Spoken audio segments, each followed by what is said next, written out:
dan kenapa kita perlu mencari halal dan thayyibah. Okey, menurut daripada MAIS, Majlis Agama Islam Selangor jadi apa-apa semua yang tak patuh syariah adalah bertentangan dengan hukum syarak. Jadi yang maksudnya benda ni bukan main-main lah, benda serius bukan benda kecil. Jadi kalau ia terlibat dengan riba atau faedah, perjudian, pertaruhan, pengeluaran dan penjualan barang yang tak halal, insurans konvensional, jual beli security yang tak halal, aktiviti lain yang tidak selaras dengan syariah, memang kena serah pada Baitul Mal ataupun kena rujuk kepada Majlis Agama Islam macam mana nak lupus ataupun banyak mana yang kita boleh gunakan. Jadi ia pun termasuk dalam urusan jual beli emas. Semualah yang sistem muamalat Muamalat ni maksudnya urusan jual beli ataupun urusan manusia dengan manusia. Jadi ini kena ambil maklum lah. Untuk lebih lanjut anda boleh pergi pada website www.mais.gov.my. Ini yang anda di Selangor. Kalau anda di negeri lain, anda boleh rujuklah Majlis Agama Islam di negeri masing-masing. Okey, ini bukti. Okey, Public Gold telah mendapat sijil patuh syariah pada tahun 2017. Jadi dia mendapatkan pengesahan ini daripada kumpulan Unmoney Advisor. Jadi kumpulan Unmoney Advisor ni dia membantu untuk memeriksa dan memberikan kelulusan patuh syariah kepada Public Gold pada tahun 2017.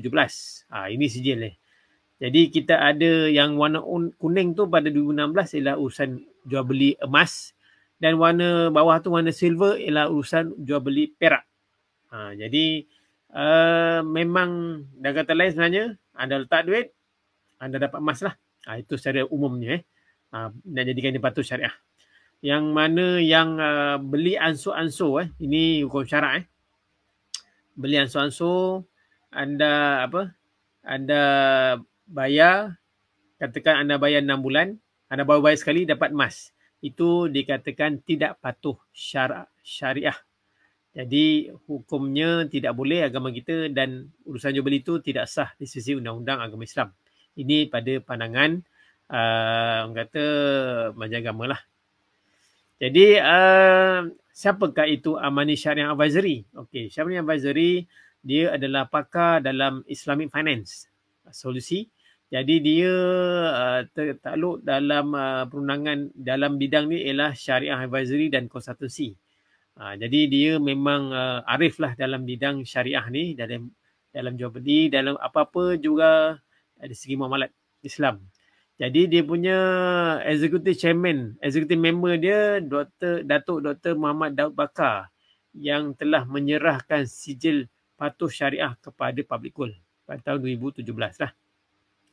Jadi anda di luar sana sebagai pelabur, pembeli emas Public Gold, tak perlu risau. Apa yang emas yang anda beli dan jual beli, anda boleh gunakan dengan tanpa was-was. Ianya patuh syariah. Saya ulang, ianya sah patuh syariah. Banyak juga sekarang ni company-company emas yang dapat sijil patuh syariah. So antara yang terawal ialah Public Gold lah. Jadi banyak yang macam saya kata tadi, kenapa kalau bayar ansur-ansur ada yang patuh syariah, ada tak? So apa beza dengan Public Gold? Public Gold pun ada bayar ansur-ansur. Kita panggil EPP ataupun Easy Payment Purchase. Okey, Easy Payment Purchase ni maksudnya anda membayar, contoh, katakanlah anda nak beli emas bernilai RM6,000 Malaysia, anda lock pada hari ni. Dan anda nak bayar 6 bulan, so bahagi 6, 1 bulan RM6,000 lah secara mudah kira. Jadi pada waktu kita lock tu, kita dipanggil wa'ad. Wa'ad ni maksudnya kita setuju nak beli emas dan perak pada harga yang kita nampak tu. Kemudian bayaran yang kita bayar ansur-ansur selama 6 bulan ke Public Gold, kita dianggap itu bukan bayaran, orang kata kita panggil itu deposit security. Security maksudnya kita memang nak beli, cuma duit belum cukup, dan ia dipanggil hamish jiddayah. Jadi ini maksud ni dia punya terma dalam bahasa Arab lah. Jadi bila bayaran dah cukup, barulah public gold akan serahkan emas yang kita nak beli tu dengan harga yang kita lock pada hari yang kita nampak yang kita setuju tu. Okay. Jadi bila bayaran tadi dah selesai 6 bulan ke 10 bulan ke, jadi anda sebagai pembeli emas datang ke mana-mana cawangan yang anda untuk mengambil emas atau perak yang anda kunci pada 6 bulan lepas atau 10 bulan lalu. Jadi pada waktu itu barulah dianggap pembeli menyerahkan semua deposit dia cukup sebagai bayaran belian emas dan perak kepada public gold, dan public gold akan serahkan barangan tersebut kepada anda. Barulah akad jual beli ni berlaku. Jadi maksudnya pada waktu anda bayar sebulan atau 2 bulan belum lagi. Itu dianggap belum jual beli berlaku, baru lock tanda setuju. Maksudnya ibarat kalau nak mudahnya kita baru macam pasang niat lah, tapi belum lagi beli. Dalam konteks ni bila kita pasang niat tu maksudnya kita baru lock lah harga yang kita tertentu. Contoh macam harga hari ini JAP gap harganya segram RM264. Jadi katakanlah anda nak belilah 1 dinar 4.25 gram.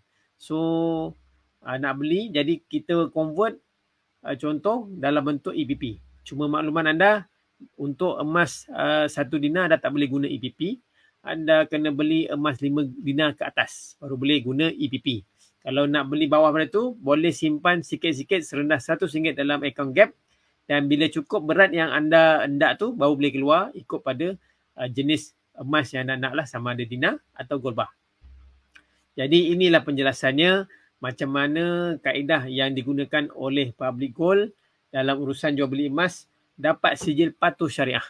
Jadi penting. Jadi kita sebagai umat Islam kena pastikan yang halal dan thayyibah tu bukan hanya dari segi makanan sahaja. Banyak orang kita sensitif bab makanan, tapi bab muamalat lain kita kurang peka. Ambil macam tak apa berat. Jadi kita sebagai di public gold ni memang menang serius benda ni, dan kita perakuikan sah kita punya urus niaga jual beli di public gold khususnya emas dan perak adalah sah dan patuh syariah.